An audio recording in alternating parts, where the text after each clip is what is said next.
Duterte ang kredibilidad ni Jimmy Guban, ang panibagong testigo sa isinasagawang pagdinig ng House Quadruple Committee o Quadcom. Pag binanggit mo ang pangalan na to, pag binanggit mo to, mamamatay ka. Ano ang meron?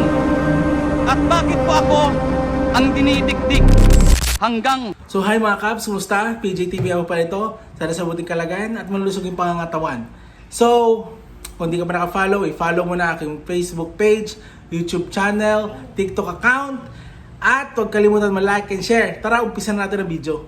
Ito na nga tayo mga Kabs, ha? Nadawit na ang mga pangalan ng mga Duterte at ng asawa ni Vice President na si Carpio at ang advisor noon ni Rodrigo Duterte na si Michael Yang, ha? Lahat ito mga binanggit na pangalan ni Jimmy Guban. Kung nataalala nyo si Jimmy Guban, siya ngayon ang nagiging maingay na pangalan dahil binanggit niya itong tatlong ito.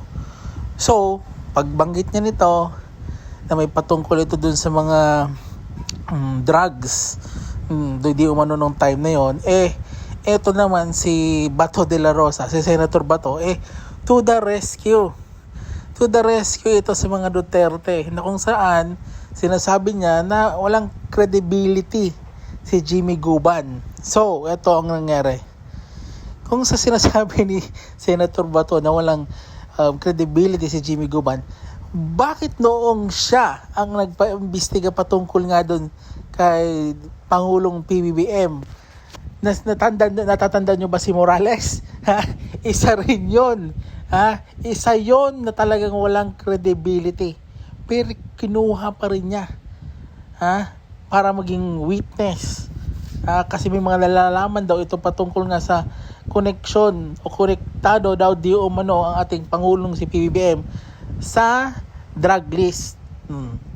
At kung natatandaan nyo, last month ba itong matinding issue na ito, walang credibility ito pero kinuha pa rin ito ni Bato. Tapos ngayon, gusto niyang palabasin na wala rin credibility itong si Jimmy Guban. So itong mga sila Congressman Barbers talagang patuloy sa pag-iimbestiga patungkol nga dito at baka ipatawag itong mga binanggit na pangalan ni Jimmy Guban, ha? Para mag-explain rin sila. Pero tingin ko dito pupunta. Yan sila Paulo Duterte, si Carpio, si Michael Yang, hindi pupunta. Alam ko ng mga tactics na yan. Si Bato nga to the rescue nga agad, di ba? Gagawa rin daw siya ng investigasyon patungkol dito. Di ba? To the rescue as always.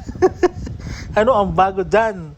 Pero maganda ito, magandang balita ito para malaman natin kung talagang may kinalaman ba mga Duterte dito o gumagawa lang talaga ng kwento si Jimmy Guban. Yun lang naman yun. Pero kung hindi sila magpapakita, pag pinatawag sila, ay alam na natin yan. Comment down below kung ano masasabi nyo dito. Ito yung video sa mga sinabi ni Jimmy Guban patungkol nga dito sa tatlong ito. Duterte ang kredibilidad ni Jimmy Guban, ang panibagong testigo sa isinasagawang pagdinig ng House Quadruple Committee o Quadcom. Binuo ang Quadcom upang pag-isahin na lang ang investigasyon ng mga kongresista kaugnay ng illegal na Philippine Offshore Gaming Operations o POGOs, illegal drug trade at extrajudicial killing sa kasagsagan ng anti-drug war ng dating Administrasyong Duterte. Ayon kay Congressman Duterte, questionable ang kredibilidad ni Guban at walang basihan ang kanyang mga pahayag. Ito ay lalo na't na-contempt na anya ng Senate Blue Ribbon Committee si Guban dahil sa pagsisinungaling nito. Araw ng Biyernes, August 16, nang iharap sa public hearing si Guban at dito binawi niya ang mga naging unang pahayag sa Senado noon kaugnay ng nadiskubreng bilyong-bilyong pisong halaga ng shabu sa magnetic lifters noong 2018. Ngayon, idinadawit na nito ang mga personalidad na malapit sa pamilyang Duterte. Kabilang na si Representative Duterte, Attorney Mans Carpio, asawa ni Vice President Sara Duterte, at maging si Michael Yang na dating Presidential Economic Advisor ni dating Pangulong Duterte. Nanonood ang taong bayan hindi ba?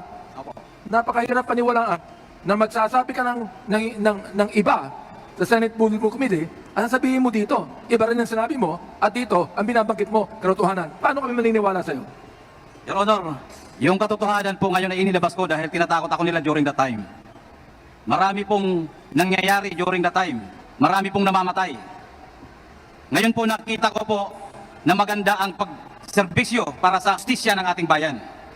Tinawag namang hearsay o chismis ng abogado ni Yang na si Attorney Raymond Fortun ang mga pahayag ni Guban. lalo na't wala naman ang pangalan ni Yang sa anumang shipping documents o naging consignee man ito. Samantala, iimbitahan naman ang mga personalidad na binanggit ni Guban sa susunod na pagdinig ng Quadcom. Ayon kay House Committee on Dangerous Drugs Chairperson, Surigao del Norte Representative Robert Ace Barbers, mabigat ang aligasyon ni Guban na may nagpapalusot ng mga iligal na droga sa customs. Anong motibo? Bakit nagbago ang iyong desisyon, no? At nag-recant ka ng iyong statement? Ang sabi naman niya, gusto niyang magkaroon ng totoong hustisya dahil napilitan siyang sabihin yung mga hindi dapat niyang sabihin. So, kaya yun ang pinaka-point na nagulat. No?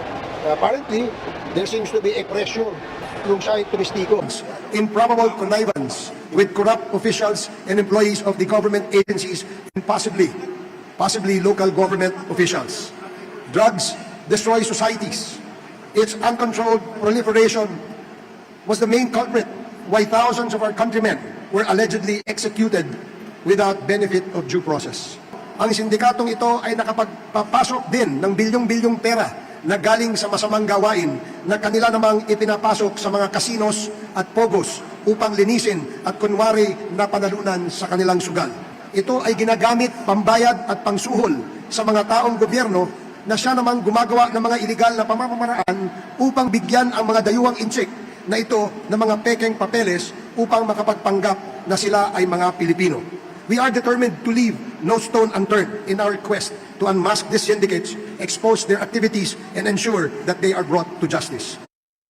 House lawmakers also took a swipe at the Duterte administration, which orchestrated the bloody anti-narcotics campaign and opened the gates for pogos. Former President Rodrigo Duterte and his drug war architect, Senator Ronald De La Rosa, were no-shows in the hearing despite being invited by the Quad panel. Punuin ng droga at mga iba't ibang klase ng sugal ang ating lipunan para maghasik ng kaguluhan at patayan.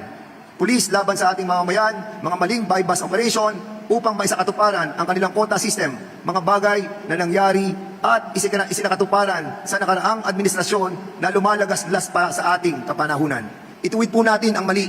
Panagutin ang mga may sal... Timi, pag binanggit mo ang pangalan na to, pag binanggit mo to, mamamatay ka. Your Honors, alam niyo po ba kung sino yung mga tao na ayaw niyang ipabanggit? Na halos doon pa lang gusto na ako sipain, bugbugin.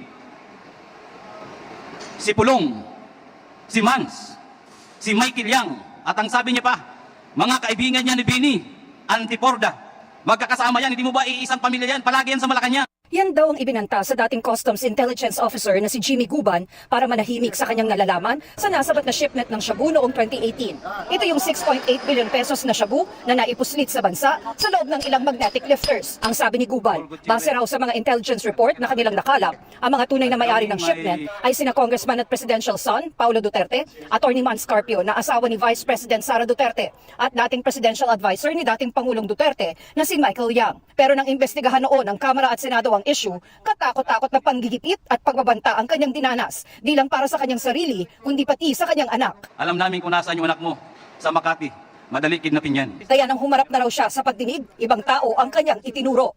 For fear that my son and other members of my family will be killed, including myself, I testified during the hearing on October 30, 2018, and instead of naming Pulong Duterte, Mans Carpio and Michael Yang as the owners of the shipment, based on the intelligence reports we gathered, I pointed to Colonel Acelto as the one who has knowledge that the shipment consigned to Bicabatri contains illegal drugs. Sabi pa ni Guban, ang ipinadadawit sa kanya ay isang politiko, pero tumanggi siya, kaya siya raw ang nabilanggo. Ano po ang partikular na batas ang ibabayolate ko? Conspiracy to import? Or yun ang grand conspiracy na linisin ang pangalan ng First Family at si Michael Yang para pagsalitain pa ako at papirmahin na ang kasama doon sa importation na isang politiko na kalaban nila na hindi ako pumayag. Dahil sabi ko walang alam yan, yung mortal enemy ng Duterte. Sino po? Ex-senator. Sino? Please, pakiano lang po. Si ex-senator Trillanes. Sa huli, si Guban ang naipit, nakasuhan at nakulong. Ano ang meron? At bakit po ako ang dinidikdik hanggang sa Bucor? Nakarating ako na nanghuli lang po ako ng illegal na droga. Sinisika pa namin kunan ng reaksyon si Congressman Duterte at si Attorney Carpio. Ang abogado naman ni Yang na si Attorney Raymond Fortun, sinabing wala pa siyang natatanggap na reaksyon mula rito. Sabi naman ni Nooy DENR Undersecretary Benny Antiporda, mga kasinungalingan ang sinasabi ni Guban na hindi raw niya kakilala. Hindi rin daw niya personal na kakilala sina Yang, Carpio at Congressman Duterte. Mula rito sa Bacolor, Pampanga, para sa GMA Integrated News, Tina Panganiban Perez, nakatutok, 24 oras.